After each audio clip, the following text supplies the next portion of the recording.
അനുഗ്രഹിക്കപ്പെട്ട നല്ല സമയത്തിനായി ഞാൻ ദൈവത്തെ സ്തുതിക്കുന്നു, സ്തോത്രം ചെയ്യുന്നു.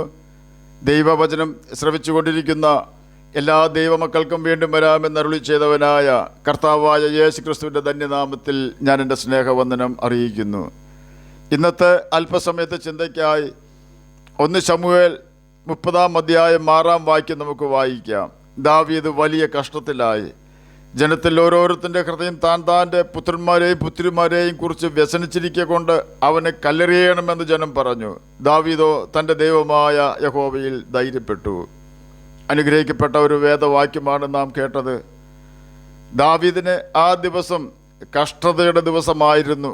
തൻ്റെ ഭാര്യമാരും കുഞ്ഞുങ്ങളും നഷ്ടമായി പോയ ദിവസം, തന്നെ സ്നേഹിക്കുന്നവരുടെ ഭാര്യമാരും മക്കളും നഷ്ടമായ ദിവസം, തൻ്റെയും താൻ സ്നേഹിക്കുന്നവരുടെയും ആടുമാടുകളും സമ്പത്തും പ്രിയപ്പെട്ടവരും നഷ്ടമായ ദിവസം, എന്തു ചെയ്യണമെന്നറിയാതെ പ്രതിസന്ധിയിലായ ദിവസം, ഇസ്രയേലിനെതിരെ യുദ്ധം ചെയ്യുവാനായി ഫിലിസ്ത്യ രാജാവിൻ്റെ സംരക്ഷണയിൽ ശൗലിനെ പേടിച്ച് സിഗ്ലാഗിൽ കഴിയുന്ന ദാവീദും അവൻ്റെ ആളുകളും ആഗീശിനോടൊപ്പം ചെല്ലണമെന്ന കൽപ്പനയാൽ ആഗീശും ദാവീദും അവൻ്റെ ആളുകളും ഫിലിസ്ത്യ സൈന്യത്തിൻ്റെ പിൻപടയിൽ കടന്നപ്പോൾ ആഗീശിൻ്റെ ഭൃത്യന്മാർ പറഞ്ഞു, ഈ ദാവീദ് നമ്മോടുകൂടെ എന്തിന്?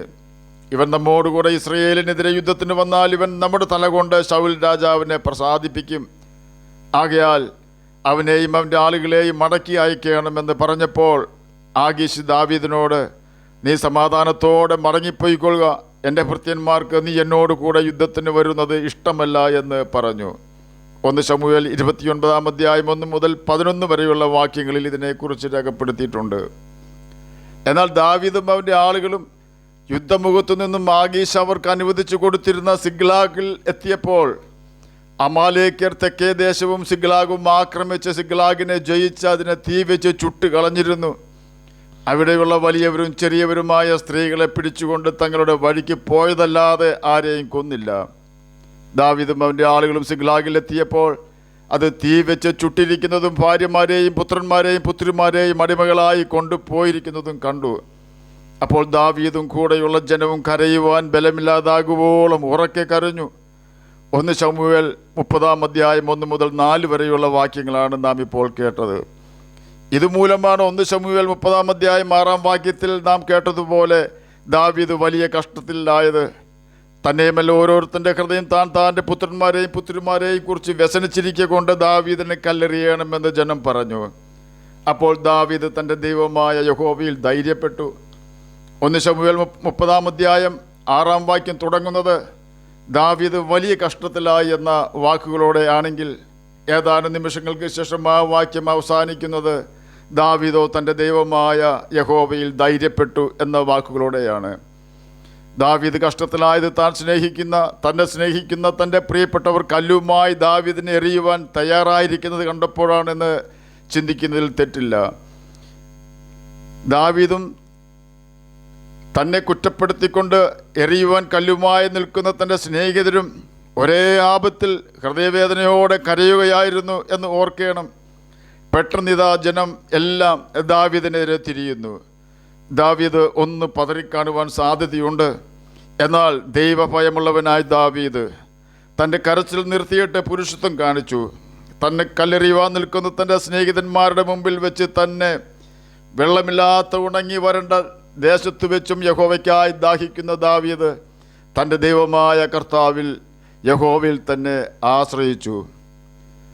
ദാവീദും അവൻ്റെ ആളുകളും അമാലേക്കിനെ പിന്തുടർന്ന് ദാവീദിൻ്റെയും ജനത്തിൻ്റെയും ഭാര്യമാരെയും കുഞ്ഞുങ്ങളെയും ആളുകളെയും മൃഗസമ്പത്തിനെയും മടക്കിക്കൊണ്ടുവന്നു.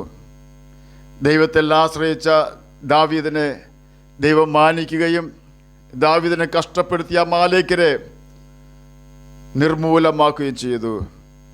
അങ്ങനെ കല്ലേറുകൊണ്ട് മരിക്കുമായിരുന്ന ദാവീദ് ജനത്തിൻ്റെ ഹീറോയാകുവാൻ ദൈവം ദാവീദിനെ സഹായിച്ചു. എന്നെ കേൾക്കുന്ന പ്രിയ ദൈവമകനെ, ദൈവമകളെ, സാഹചര്യങ്ങളെല്ലാം അനുകൂലമാണെങ്കിൽ നമുക്ക് ധാരാളം സ്നേഹിതന്മാരുണ്ടാകും. എന്നാൽ കൊടുങ്കാറ്റ് പോലെ സാഹചര്യങ്ങളെല്ലാം പ്രതികൂലമായി നമുക്ക് നേരെ ആഞ്ഞു വീശുമ്പോൾ, സഹായത്തിനായി ആരും നമുക്കില്ലാതെ വരുമ്പോൾ, എന്ത് ചെയ്യണമെന്നറിയാതെ നാം കഷ്ടപ്പെടുമ്പോൾ, നമ്മുടെ ഏറ്റവും നല്ല സ്നേഹിതർ പോലും ഒരുപക്ഷെ നമ്മുടെ ശത്രുക്കളായി തീർന്നേക്കാം.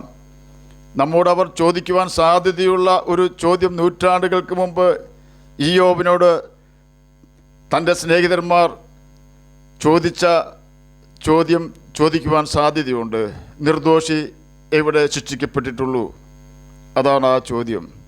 എന്നാൽ ദാവീദിനെ പോലെ നാം യഹോവയിൽ അഥവാ കർത്താവായ യേശു ക്രിസ്തുവിൽ ആശ്രയിക്കാമെങ്കിൽ നാം ആയിരിക്കുന്ന പ്രതികൂലത്തിലൊന്നും പുറത്ത് ഇറങ്ങി രക്ഷപ്പെടുവാനുള്ള ഒരു വഴി കർത്താവ് നമുക്ക് കാണിച്ചു തരും. ദാഹം കൊണ്ട് വലഞ്ഞ ശിംശോന് വേണ്ടി ഒരു ഉറവ പിളർക്കുവാനും മരുഭൂമിയിൽ ദാഹം കൊണ്ട് മരണം കാത്തുകിടന്ന ഇസ്മായേലിന് വേണ്ടി അവൻ്റെ കരച്ചിൽ നിമിത്തം നീരുറവ കാണുവാൻ തക്കവണ്ണം അവൻ്റെ അമ്മയുടെ കണ്ണ് തുറക്കുവാനും അരാം സൈന്യത്തിൻ്റെ കയ്യിൽ നിന്നും എലീശയെ രക്ഷിക്കുവാനായ ദൈവം നിർത്തിയ വലിയ കൂട്ടം ദൂതന്മാരെ കാണുവാൻ തക്കവണ്ണം എലീശായുടെ ബാല്യക്കാരൻ്റെ കണ്ണ് തുറക്കുവാനും പാപത്തെ പാപമാണെന്ന് തിരിച്ചറിയാതെ വണ്ണവും ജീവൻ്റെ ഉറവയായ യേശുവിനെ തിരിച്ചറിയാതെ വണ്ണവും ഈ ലോകത്തിൻ്റെ ദൈവം കണ്ണുകളെ കുരുടാക്കിയിരിക്കുന്ന അവസ്ഥയിൽ നിന്നും അവരുടെ കണ്ണുകളെ തുറക്കുവാനും യഹോവയ്ക്ക് അഥവാ കർത്താവായ യേശു ക്രിസ്തുവിന് കഴിയും.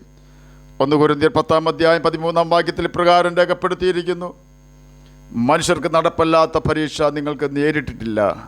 ദൈവം വിശ്വസ്തൻ. നിങ്ങൾക്ക് കഴിയുന്നതിന് മീതെ പരീക്ഷ നേരിടുവാൻ സമ്മതിക്കാതെ നിങ്ങൾക്ക് സഹിപ്പാൻ കഴിയേണ്ടതിന് പരീക്ഷയോടുകൂടെ അവൻ പോക്കുവഴിയുമുണ്ടാക്കും. എന്നാൽ നാം ദൈവത്തിൻ്റെ പുത്രന്മാരും പുത്രിമാരുമാണെന്ന് ഉറപ്പ് വരുത്തേണം. ദൈവത്തിൻ്റെ പുത്രന്മാരും പുത്രിമാരുമാകുവാൻ ഒരേ ഒരു കാര്യം മാത്രം നാം ചെയ്താൽ മതി. യോഹന്നാൻ എഴുതിയ സുവിശേഷം 1-12 യേശുവിനെ കൈക്കൊണ്ട് യേശുവിൻ്റെ നാമത്തിൽ വിശ്വസിക്കുന്നവർക്ക് ദൈവമക്കളാകുവാൻ ദൈവം അധികാരം കൊടുത്തിട്ടുണ്ട്. യേശു നമ്മുടെ പാപങ്ങൾക്ക് വേണ്ടി ക്രൂശിക്കപ്പെട്ട് മരിച്ചു എന്നും യേശുവിൻ്റെ രക്തം നമ്മുടെ സകല പാപവും പോക്കി നമ്മെ രക്ഷിക്കും എന്നും വിശ്വസിക്കുകയും നമ്മുടെ പാപങ്ങളെ ഏറ്റുപറഞ്ഞ് ഉപേക്ഷിച്ച് ജലത്തിൽ സ്നാനം മുങ്ങി ഒരു വിശുദ്ധ ജീവിതം നയിച്ച് വീണ്ടും പാപം ചെയ്യാതെ ജീവിക്കുന്നതിനെയാണ് യേശുവിനെ കൈക്കൊണ്ട് അവൻ്റെ നാമത്തിൽ വിശ്വസിക്കുക എന്നതുകൊണ്ട് അർത്ഥമാക്കേണ്ടത്. 2 കൊരിന്ത്യർ 6-17 ഇപ്രകാരം രേഖപ്പെടുത്തിയിരിക്കുന്നു: അവരുടെ നടുവിൽ നിന്നും പുറപ്പെട്ട് വേർപ്പെട്ടിരിപ്പിനെന്ന് കർത്താവ് അരുളി ചെയ്യുന്നു. അശുദ്ധമായതൊന്നും തുടരുത്. എന്നാൽ ഞാൻ നിങ്ങളെ കൈക്കൊണ്ട് നിങ്ങൾക്ക് പിതാവും നിങ്ങൾ എനിക്ക് പുത്രന്മാരും പുത്രിമാരുമായിരിക്കും എന്ന് സർവശക്തനായ കർത്താവ് അരുളി ചെയ്യുന്നു. ഇവിടെ അശുദ്ധമായതൊന്നും തുടരുതെന്ന് പറഞ്ഞാൽ യാതൊരുവിധ പാപവും ചെയ്യരുതെന്ന് സാരം.